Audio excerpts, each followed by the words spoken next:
Break के बाद एक बार फिर आपका स्वागत है। राजस्थान में विधानसभा उपचुनाव में कांग्रेस ने जबरदस्त सफलता हासिल की है। 4 में से 3 सीटें कांग्रेस ने जीती हैं। वहीं भारतीय जनता पार्टी को 4 में से, जो कि उसके पास पहले 4 सीटें थी, उसमें सिर्फ 1 सीट हासिल हुई है।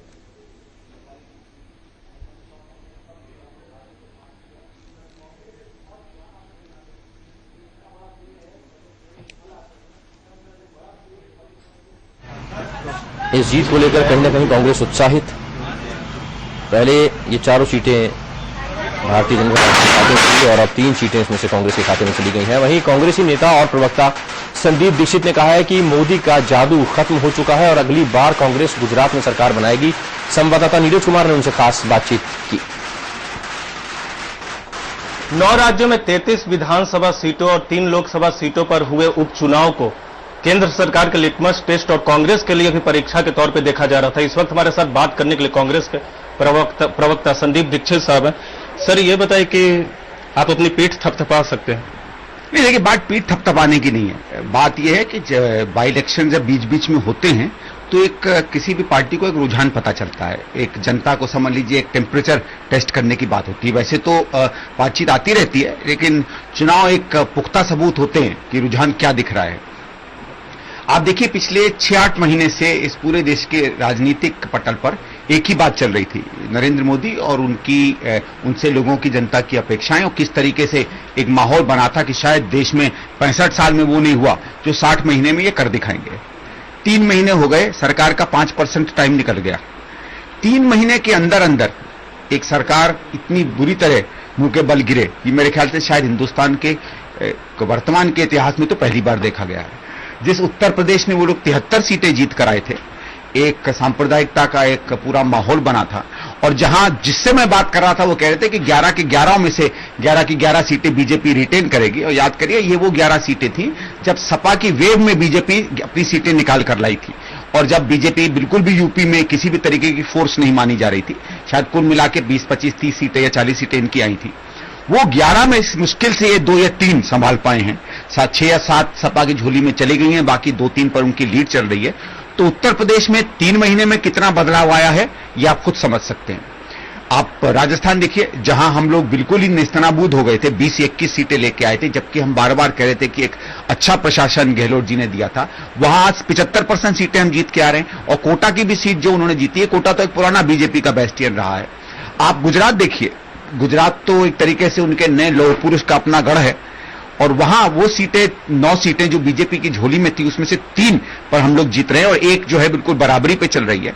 तो एक राष्ट्रीय रूप में जो एक ट्रेंड दिखता है वो दिखता है। लेकिन क्या जो जीत है आप लोग के लिए उत्साहित है, खासकर आपके लिए नहीं, जो भी विपक्षी पार्टी एनडीए के खिलाफ? तो आप लोग जिस तरह का गठबंधन आप लोगों ने बिहार में बनाया, क्या उत्तर प्रदेश में आने वाले दिनों में विधानसभा चुनाव में उस तरह के गठबंधन की उम्मीद कर सकते हैं?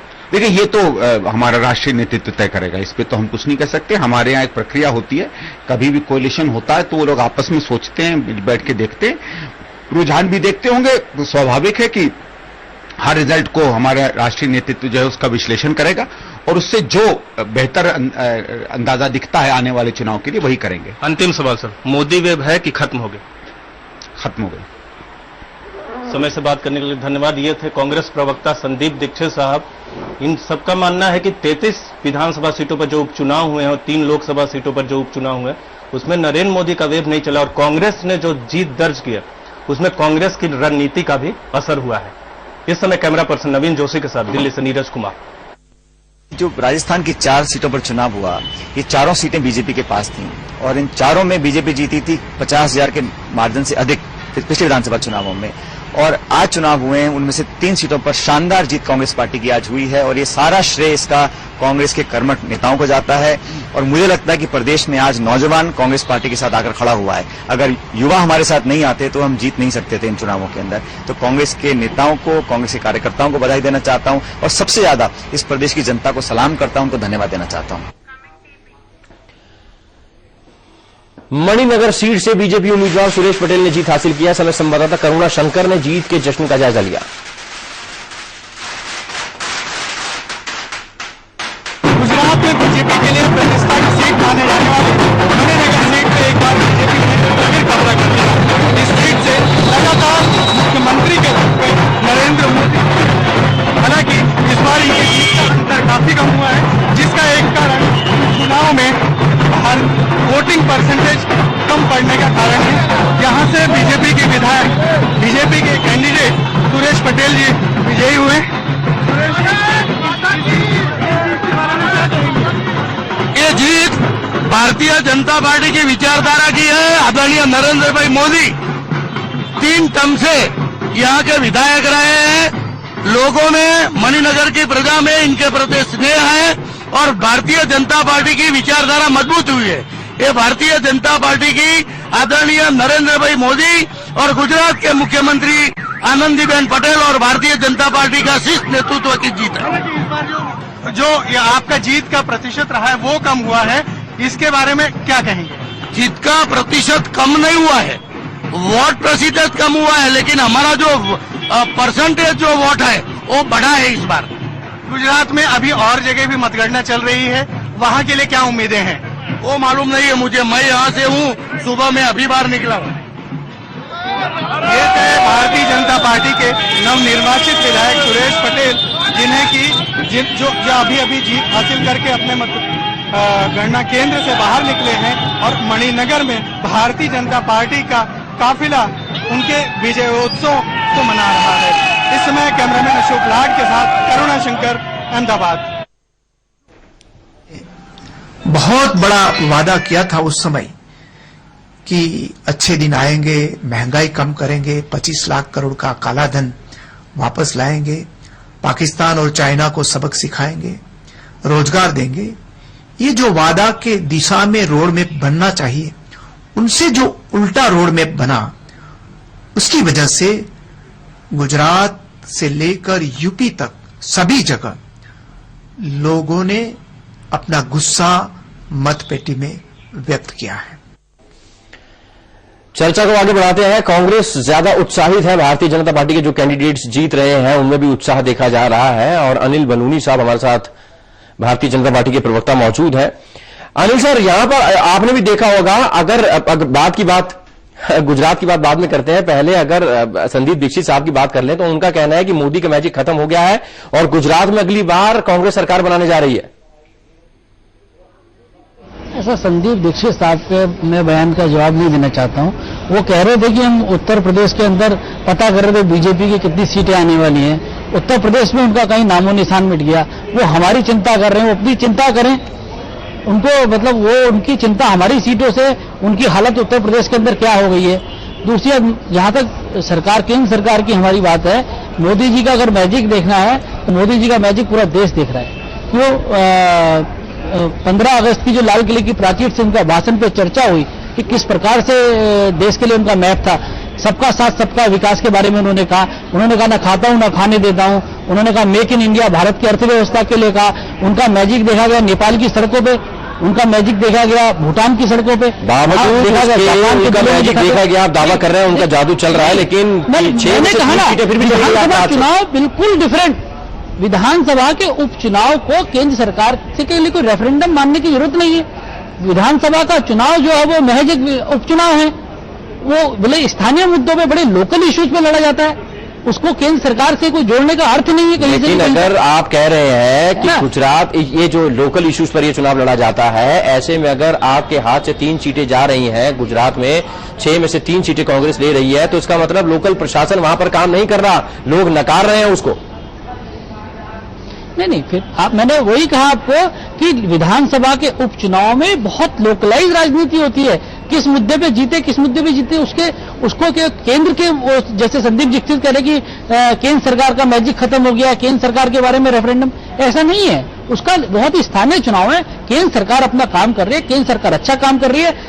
जो पिछले 10 सालों की जो हताशा थी कांग्रेस रूल की, उससे निकाला है देश को, कि पूरे देश के अंदर एक माहौल हुआ, एक वर्क कल्चर शुरू हुआ, काम करने का माहौल शुरू हुआ पूरे देश के अंदर। तो मुझको लगता है कि केंद्र सरकार अच्छा काम कर रही है, बहुत बढ़िया तरीके से काम हो रहा है। हमको जो हमने वादे किया, आज हमसे 100 दिन में बोलना कि तुमने क्या कर दिया, क्या नहीं किया। आप कह रहे 5% हमने, हमको 60 महीने के लिए जनादेश मिला है, हमको 5 साल के लिए जनादेश मिला है। हमें काम करने दीजिए, हम दिखाएंगे देश को अंदर। अगर नहीं करेंगे तो तब जनता बोलेगी। अभी मैंने आपको कहा कि महाराष्ट्र में चुनाव होंगे, तब देखा जाएगा। 100 दिन से बहुत ज्यादा दिन हो गए अनिल जी। देखिए भूपेश जी, मैं प्रोड्यूसर जो इस प्रोग्राम के हैं उनका धन्यवाद करना चाहूंगा कि बड़ा अच्छा गुजरात मणिनगर वो हमें ले गए, जहां जो मोदी जी की सीट थी वहां पे जो कैंडिडेट जीत रहा है, अगर आप देखेंगे कि उसने 5 लाइनें बोली हैं तो 3 लाइनें में वो मोदी जी का धन्यवाद कर रहा है। तो जीत के लिए तो कैंडिडेट और कार्यकर्ता मोदी जी की बधाई दे रहे हैं, और हार के लिए जैसा अभी फैसल साहब कह रहे थे कि सक्सेस इज नो फादर, तो वहां पे मोदी जी को आप प्रोटेक्ट कर रहे हैं। और जहां तक ये नेपाल और अमेरिका और चीन के लोकप्रियता की बात कर रहे हैं, तो मैं यहाँ पे 2 बात कहना चाहूंगा कि पाकिस्तान के एम्बेसडर ने हुर्रियत से बात क्या कर ली, आपने सेक्रेटरी लेवल टॉक कैंसिल कर दिया, और यहां चाइना आपके अंदर घुस के बैठा है और किसी की हिम्मत नहीं है कि एक बयान दे दे और जो उनके प्रधानमंत्री आ रहे हैं उस विजिट को कैंसिल कर दिया जाए। तो ये कहना बड़ा आसान है, और ये जो कह रहे हैं बार बार अनिल साहब कि लोकल मुद्दे और होते हैं, तो गुजरात से ही हवा बनी थी भाजपा की, लोकल मुद्दा था, एक राज्य का चुनाव था और वो पूरे देश पे छा जाता है। जयप्रकाश जी का आंदोलन पटना के विश्वविद्यालय से शुरू हुआ था और वो समग्र क्रांति के माध्यम से देश में जनता पार्टी के जवाब लेते हैं। तो ये लोकल मुद्दे, ये स्थानीय मुद्दे ही राष्ट्रीय स्वरूप लेते हैं। अच्छा जी, जवाब लेते हैं। फैसल साहब आपके पास आ रहा हूं, फैसल साहब आपके पास आ रहा हूं। देखिए अजय जी, देखिए अब कहाँ जेपी के आंदोलन को, जयप्रकाश जी के आंदोलन को उपचुनाव से जोड़ दिया। जहां तक मणिनगर की बात हो रही है, मणिनगर के कैंडिडेट ने जो बात किया, मणिनगर मोदी जी की खुद की सीट है, वहां से विधायक थे, तो निश्चित तौर पे जो वहां से जीतेगा तो वो अपने जो पूर्व के कैंडिडेट थे उनके धन्यवाद करेगा, इसमें कहाँ आपत्ति है। ऐसा नहीं है, हम जहां हम हारे हम समीक्षा करेंगे, हम क्या है, हम जीत की भी समीक्षा करते हैं, हार की भी समीक्षा करते हैं, हम अपने आप को ठीक करेंगे जहां पर ठीक नहीं था, इसमें क्या दिक्कत है। फैसल साहब, आपके चेहरे पर एक कटाक्ष वाली स्माइल पिछले 5 मिनट से देख रहा हूं मैं। नहीं भूपेश, मैं ये कहना चाह रहा हूं कि अनिल जी जो बात कह रहे हैं उसको इस बात को भी देखिए कि अभी तक जो चुनाव असेंबली के हो रहे थे गुजरात में, वो कहीं ना कहीं नरेंद्र मोदी की जो कद्दावर शख्सियत है उसके साये में हो रहे थे। मोदी जी के गुजरात से हटने के बाद 6 में से 3 ये हार रहे हैं। तो बड़ा इंटरेस्टिंग होगा अगला जो असेंबली चुनाव होने वाला है गुजरात का, उसका जो नतीजा होगा वो बड़ा अप्रत्याशित होगा। बड़ा इंटरेस्टिंग होगा ये देखना कि जब नरेंद्र मोदी में गुजरात में भारतीय जनता पार्टी का नेतृत्व नहीं कर रहे हैं, आनंदी वहां पे मुख्यमंत्री हैं, तो किस तरह की स्थिति बनती है। अगर आज के परिणाम कुछ संकेत दे पा रहे हैं तो ये संकेत शुभ नहीं है भारतीय जनता पार्टी के लिए, और कहीं ना कहीं कांग्रेस के लिए जाहिर सी बात है, जो संदीप दीक्षित ने दावा किया कि हम वहां पर सरकार बनाएंगे, मुझे ये नहीं मालूम कि उनकी सरकार बनेगी या नहीं बनेगी, लेकिन स्थिति बहुत दिलचस्प होने वाली है आने वाले गुजरात असेंबली इलेक्शंस में। अनिल, ये जो रुझान है, ये जो आंकड़े हैं, ये कहीं ना कहीं चिंता में डाल रहे हैं भारतीय जनता पार्टी को। नहीं देखिए, मैंने कहा कि हम जो भी परिणाम आएंगे, जो रुझान अभी परिणाम में परिवर्तित होंगे, हम उनको देखेंगे, उनको समझेंगे, उन पर विश्लेषण करेंगे, उसमें आत्मविश्लेषण करेंगे, जहां ठीक करने की जरूरत है अपने आप को ठीक करेंगे। तो इसमें हम ओपन है, इसमें कोई दिक्कत नहीं है हमको, हम उसको ठीक करेंगे। लेकिन हम बिल्कुल इस चुनाव को कोई देश के परिप्रेक्ष्य में मानने के लिए तैयार नहीं है, इस चुनाव से कोई केंद्र सरकार को जोड़ने के लिए तैयार नहीं है। हम कह रहे हैं कि आने वाला महाराष्ट्र का चुनाव देखिए, आने वाला हरियाणा का चुनाव देखिए, ये जो 2 बड़े चुनाव है, ये चुनाव दिखाएंगे, उसका झारखंड का चुनाव दिखाएंगे।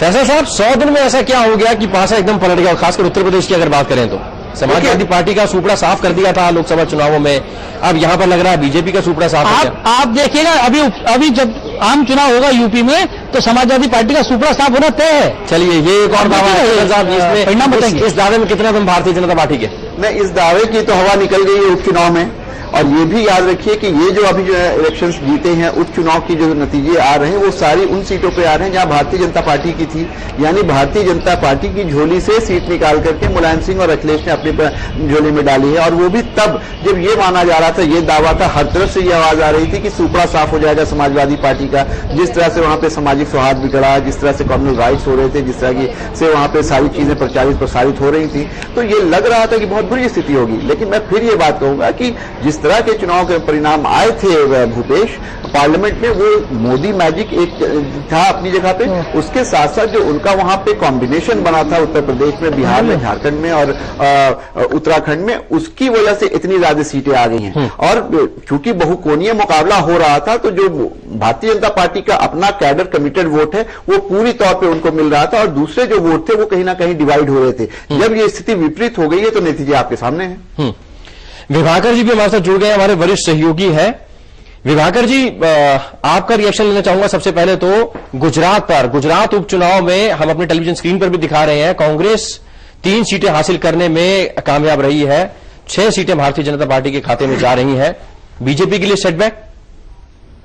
निश्चित तौर से आप कह सकते हैं कि सेटबैक है, इसमें कहीं पे कोई दो राय नहीं है कि आप अगर अपनी सीटों को नहीं बचा पाते हैं, जब आप लगातार सरकार में हैं, उसके बावजूद अगर आप नहीं बचा पाते हैं तो सेटबैक तो निश्चित तौर से कहा जाएगा। लेकिन मैं इसको एक परिप्रेक्ष्य में आपके सामने ये कहूंगा, ये हर कोई ये चर्चा कर रहा है कि आप मोदी का मैजिक फेल हुआ।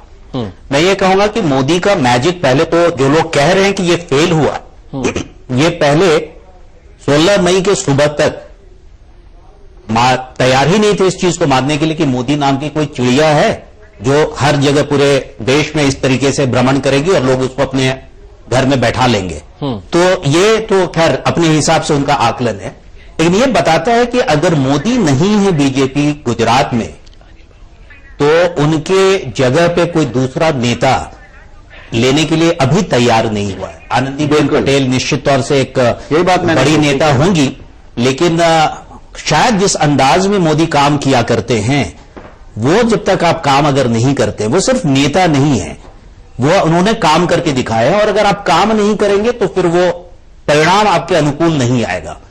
दूसरी बात यह है कि मोदी इस बाइपोल में मुझको कहीं नहीं दिखे। ये चर्चाओं में जरूर रखा गया, ये 100 दिन का उनका कार्यकाल है उसके अंदाज पे, लेकिन इस बाइपोल में न तो उन्होंने कोई चुनावी सभा की, न ही उन्होंने किसी तरीके का कोई बयान दिया, और जो आमतौर पे वो जो लोगों से जुड़ने के लिए जो ट्वीट करते हैं, उन्होंने ट्वीट करके भी अपने समर्थकों को नहीं कहा कि आप बाहर निकल के आप वोट करें। तो मैं मोदी पे सीधे तौर पे ये कह देना कि ये मोदी की हार है या मोदी का बुखार लोगों के मन से उतर गया है, मैं उसको नहीं मानता। लेकिन ये तय है कि उत्तर प्रदेश की बीजेपी का जो नेतृत्व है और बीजेपी ने जिस तरीके से अपने चुनाव प्रचार को आगे बढ़ाया था, वो तरीका लोगों को पसंद नहीं आया। लेकिन जी विभाकर जी, लेकिन ये भी जानना चाहेंगे कि 100 दिन में ऐसा क्या हो गया कि आपने, भारतीय जनता पार्टी ने उत्तर प्रदेश में सुपड़ा साफ कर दिया था समाजवादी पार्टी का। लेकिन अब अगर 100 दिन बाद की बात करें, इसकी बात करें, तो लगता है कि समाजवादी पार्टी ने बीजेपी का सुपड़ा साफ कर दिया। एक छोटा सा ब्रेक लेंगे, ब्रेक के बाद फौरन हाजिर होंगे, आप इसे जवाब लेंगे इसका।